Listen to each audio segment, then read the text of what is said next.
So this video is about Capitol rioters. And so most of you know that it's still not over. There's a lot of craziness that's been going on, a lot of violence. And it's not just this incident, but directing everything towards this incident. This article is saying that the Capitol riots, the hunt to identify and arrest the Capitol rioters. So there's been a lot of articles where they've shown actually still photos of some of the people of interest that were involved in the insurrection at the Capitol building. And so, just off the top of what I've heard, I heard that some of these people had pretty good jobs. Some of them did.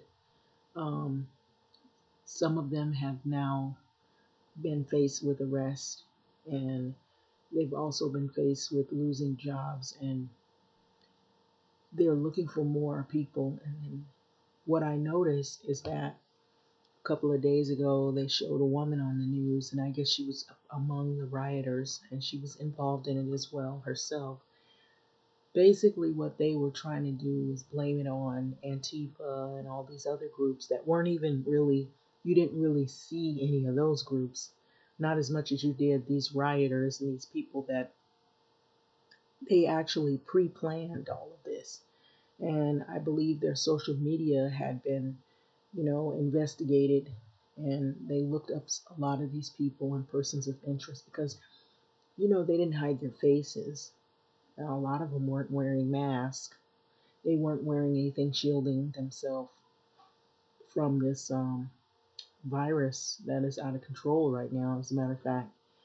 And so, what I've been hearing is that Trump was banned from Twitter, and that actually he knew what was coming. He kind of made some hints in some of his speeches, and maybe he didn't think it was going to get this bad, but there's some real far right extreme people, and just because you think that one portion of people is going to be more about maybe protesting in a peaceful way, that's not going to be everybody. And so it could happen either on both sides. But I noticed that the protest for Black Lives Matter had never been like this. They never decided to just go in and bust in the doors and break windows and walk in and start attacking officers.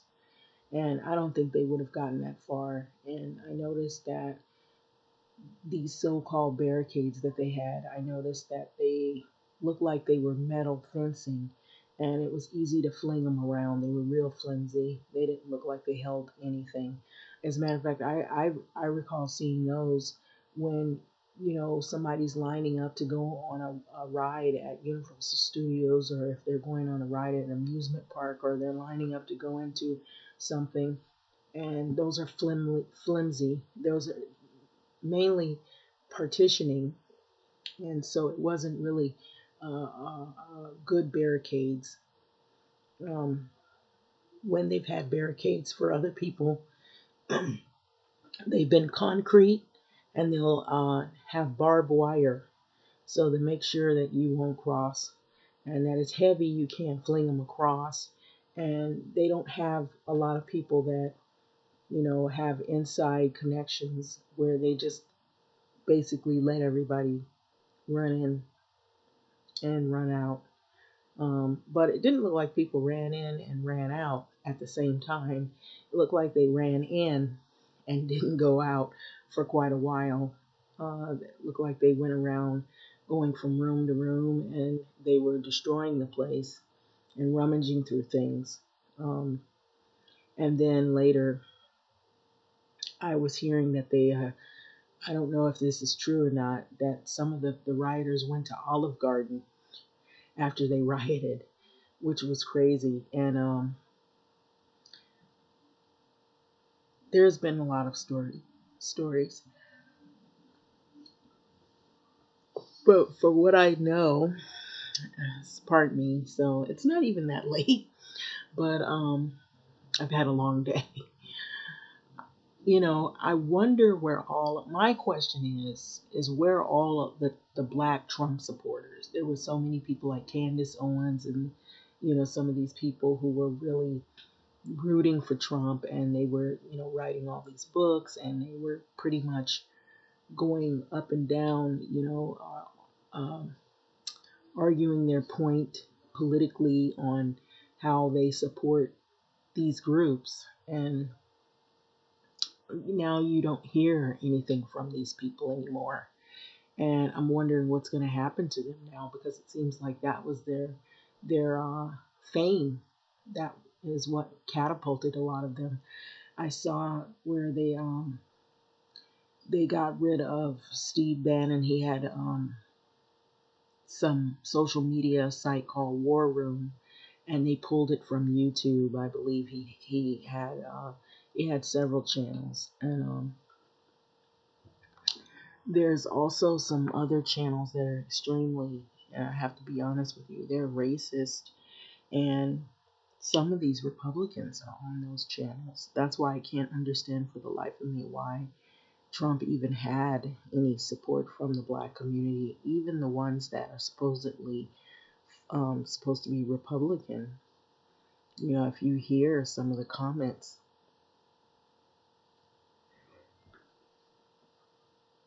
it just seems unusual. I don't understand how you could support somebody who doesn't support you.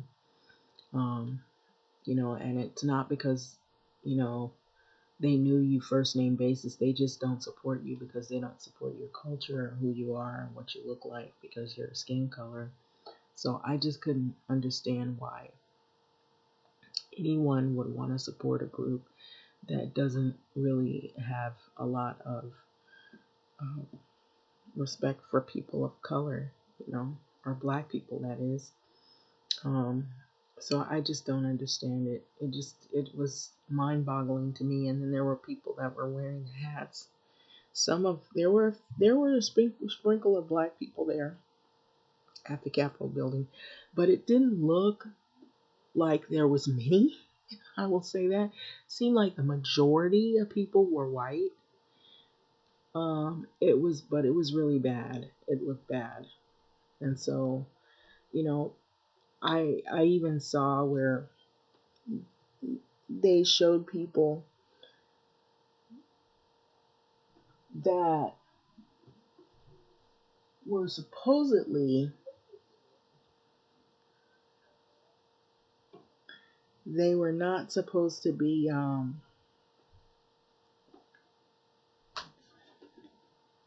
I guess they were maybe they were maybe they wanted you to see that there were black people there, and so there were a few interviews with people that were black, but not very many.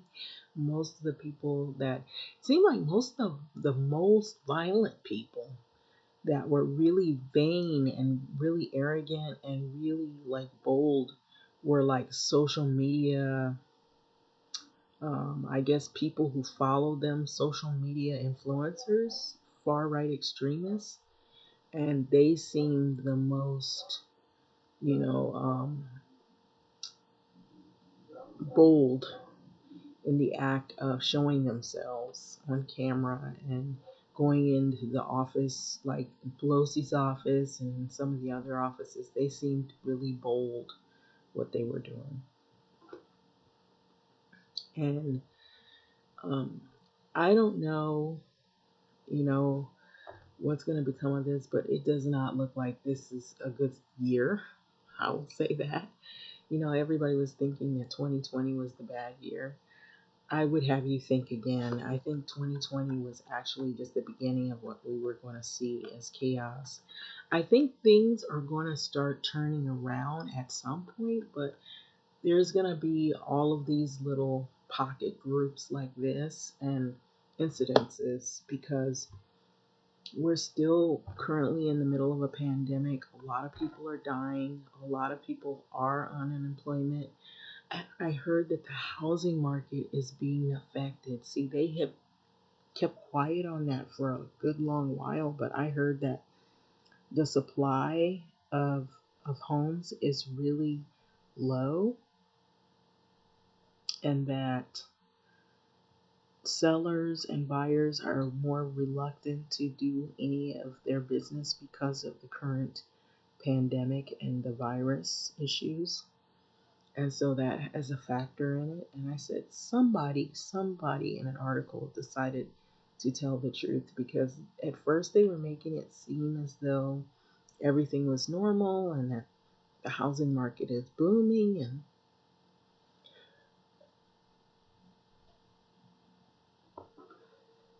I don't really think so. What do you think? I mean, I don't think it's booming, because if you have all of this going on and, jobs are uncertain and, people are getting sick, more and more people are getting sick. The virus vaccine is moving, the rollout of that is moving kind of slow. And I heard that the hospitals are at a point where they're rationing care. I don't think the housing market is booming right now. Because think about it, even just common sense. I mean, if you're sick, what if you die and you bought a house, or you're trying to get a loan or mortgage, for a house, and you're not even sure if you're going to be able to live the rest of your days in it? That right there alone is enough for a person to not be persuaded to get involved in that. And you have a lot of people who have mortgages who might be struggling to keep their home. And so, with all of these things going on, I even heard that they were going to raise the taxes on homes because of all of what is happening. So, after the siege on the U.S. Capitol building, the FBI is appealing to the public for the help in bringing in the assailants to justice. So, will this approach work? And that's the question. So Trump supporters converged on Capitol Hill on Wednesday to express their rage over Joe Biden's victory in the election, wreaking havoc on Congress.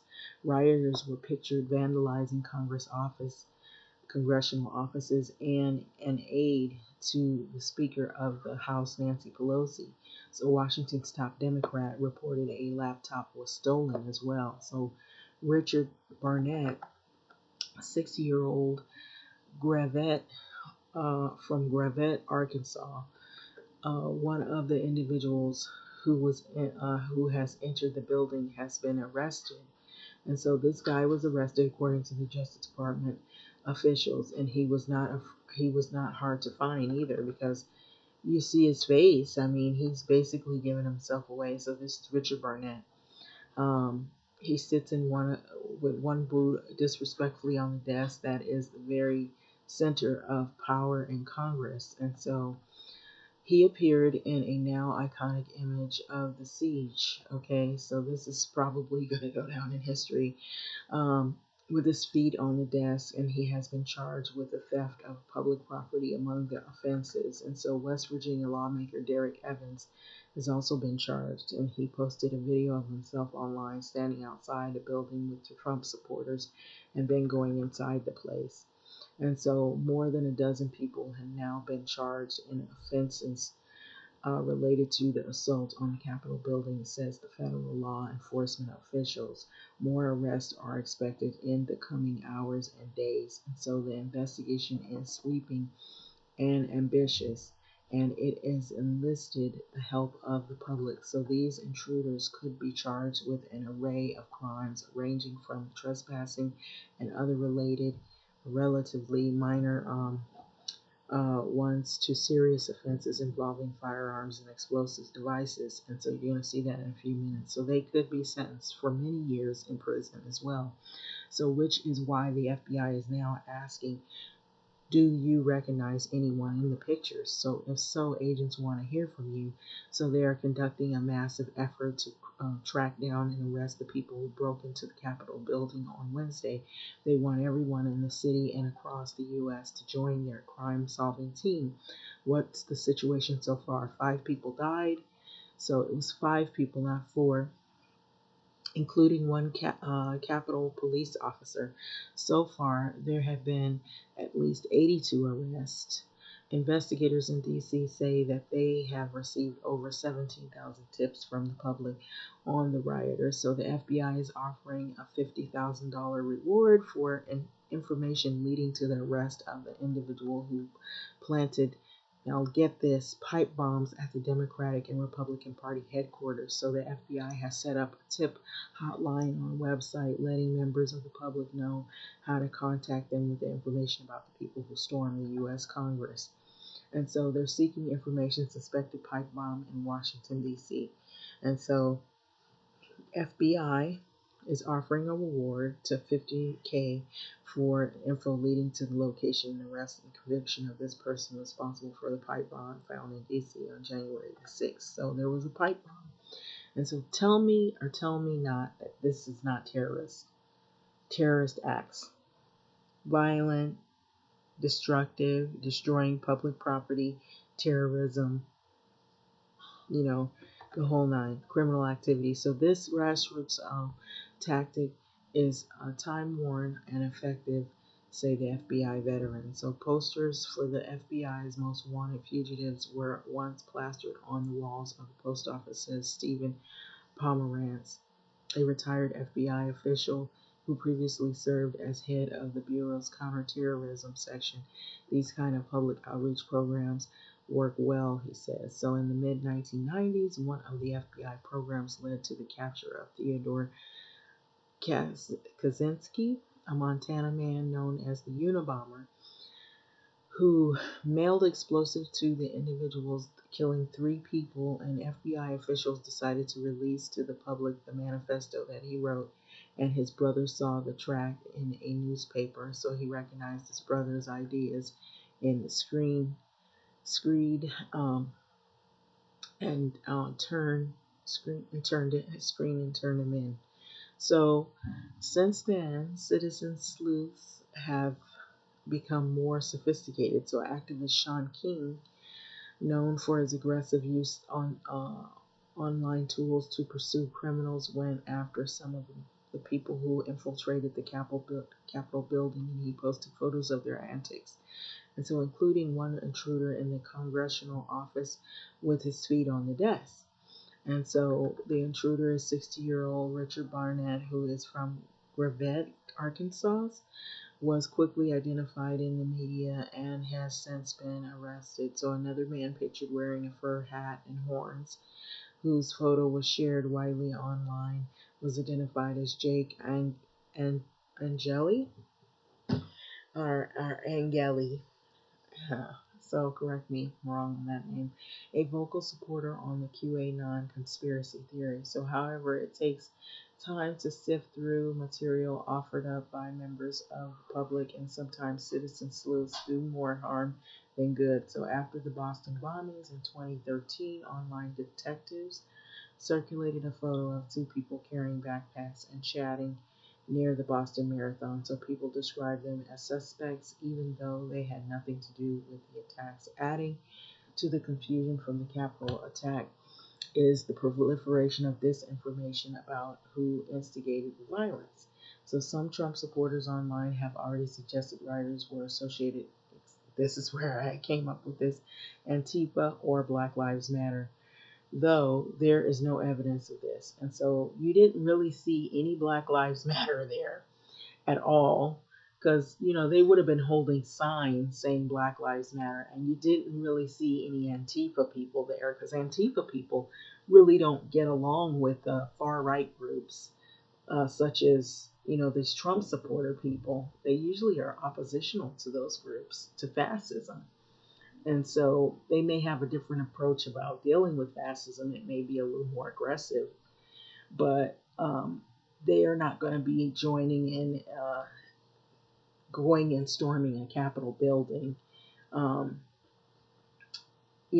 they might be counter protesters, but they wouldn't go inside the Capitol building. And Black Lives Matter probably wouldn't go inside the Capitol building along with far right groups.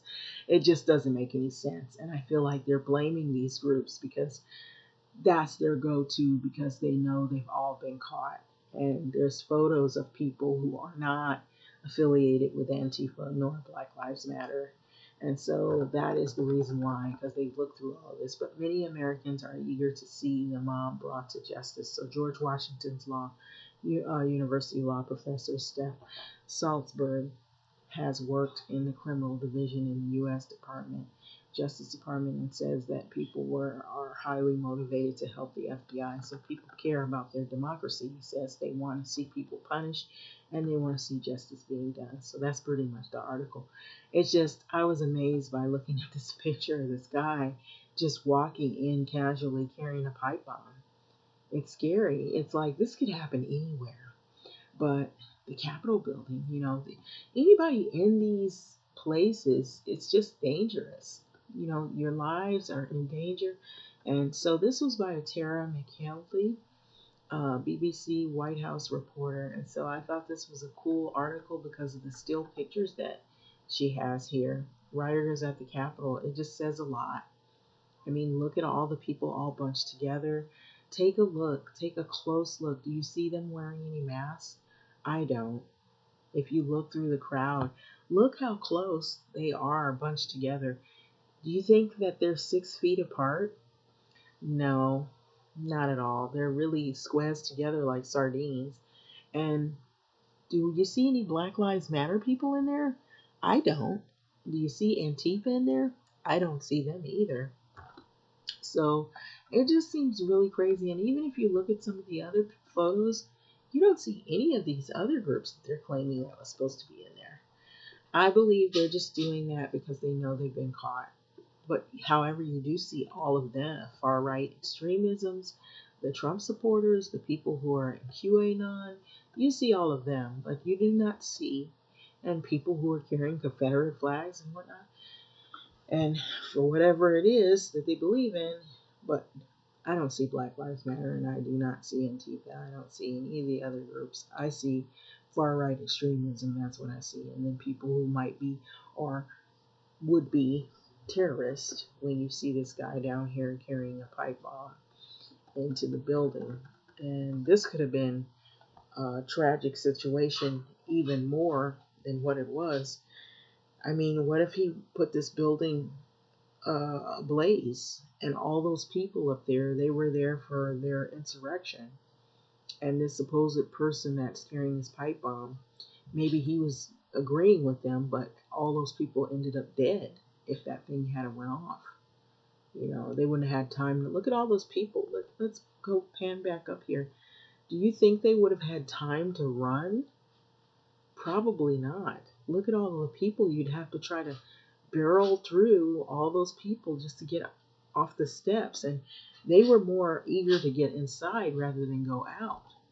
And so if somebody plants a bomb and the bomb actually goes off and detonates, I mean, it's a done deal. You have thousands of people that are slaughtered and injured more. So having said that, I'm going to let this video go. I know I was long-winded. I was a little tired, I guess. It's been a long day, but I just thought I would mention this because I thought it was crazy. I've never seen anything like this, ever. And I'm sure other people haven't seen anything like this. I mean, this is definitely going to be something that's going to be in the history books, but it's not going to be celebrated. But of course, I feel like this. If you'd ask me, I think that Trump is not. There's going to still be followers. There's going to still be QAnon people. There's going to still be far right extremists. There's going to still be racism and racist and people doing crazy stuff. But you know, in terms of trust in these organizations, to see that they're not going to be too extreme after seeing this, the first thing people are going to think, the Capitol building, remember what happened with that, so this is scary. Nobody's going to want to do this. Nobody's going to want to be involved with people who are connected to this. Well, some will that are into this, maybe indoctrinated or whatever. But having said this, I'm going to let this video go. This is really crazy. I don't think 2021 is going to be that great of a year because we still have the pandemic. It is raging out of control. And now let me move to Los Angeles before I let this video go. It is a hot mess in LA. We've got far right extremists out here too. And so, they're in certain areas. But if you want me to talk about something outside of this crazy stuff that happened at the Capitol building, is COVID-19 is out of control. And I heard that California has found the variant, the one that is mutated, that is really contagious. It is here in California, and so it is out of control, and they're worried, and they, as in the WHO, and the medical professionals, are worried that this COVID thing, if the vaccine is not distributed quick enough to most of the vulnerable populations, there's going to be a lot more death. And they already said that the hospitals are at the point where they have to ration care. Basically, what they're going to have to do is turn people away. And if your situation is so bad that they see it's probably not going to be fixable, or you're not going to get well soon, then you're probably going to die, more than likely. And somebody that has maybe a milder symptom, those are the people that they'll probably try to help, or your situation is not as bad. But somebody that's already close to they just don't have the capacity, they don't have the staff power, and so they're going to do what Italy was doing, the draconian measures, where they may have to turn people away, or they just give them room to die. And I've been hearing that the National Guard, a lot of people were asking where was the National Guard when this Capitol thing was going on, where they were storming the building. You know where the National Guard, and most of them were? Their attention and focus was on the bodies that they have to store in refrigerated trucks because of COVID, is what I was hearing. Yeah, it's really bad. And so that's how many people are dying. They said it was like up to like 8 minutes. Every 8 minutes somebody's dying. That's crazy. And so it is out of control. And here in LA, what I've seen people doing, racing in the streets to buy food, tissue, all their essentials, because they're afraid, because they know this thing is out of control. And so also people are buying safety gear, things like that you would have for survival skills, like if you were camping and whatnot, floodlights, all kinds of things that you might need in case something horribly goes wrong. And there's offices that used to be super crowded. They're not crowded anymore because they had to scale back because they don't want large crowds because of this out of control virus. My son, he was telling me he was working at Target. And he was telling me that people are calling him he gets like a text like on all of like certain people that he knows, like from my coworkers, and every week 2 or 3 people end up catching the virus. And the essential workers are really being affected because they're working in places where they could get sick, and the virus is everywhere, and they're touching things, touching boxes, touching items, things that people have to frequently touch, and that's how they end up catching it. And they're also around a lot of different people that come in and out of the place, and so that's another way that they end up catching it. But anyway, that's a sad story, but it's the truth. But those businesses seem to do well despite what's going on. And I feel like what they've been doing is they hire and if somebody gets sick, they just stop working and then they replace them with new hires. And so that's what happens with a lot of these jobs, these essential jobs. So be careful. I mean, you might be in a situation where you need to pay your bills and whatnot, but you have to really be careful because some of these jobs, they have, even though they say they have like masks and hand sanitizer, those are very minuscule layers of protection from this virus when you're exposed to so many different people coming in and out of stores. So anybody could come in and out of the store and they could be sick, and they can, as simple as a pen, is what the one of the staff members from the WHO was saying. You could touch a pen. And how many people, like when you go to the store, when you're touching the ATM machine, you're touching everything, you're touching your money, you're touching your debit card, you're touching the buttons on the um, the debit machine. You have to stick your card in there, and then there's like a little pen if you have to sign it, if you're signing for a credit. There's so many things that you're gonna be touching. You don't even really think about it when you go in the bathroom. They have it where you dry your hands with the air, but then you gotta touch the soap dispenser because you gotta push the soap. And so many people have used the bathroom and they push that same area. So, it's like it's just risky everywhere. Having said this, I'm gonna let this video go. Like, comment, subscribe, and thank you for listening.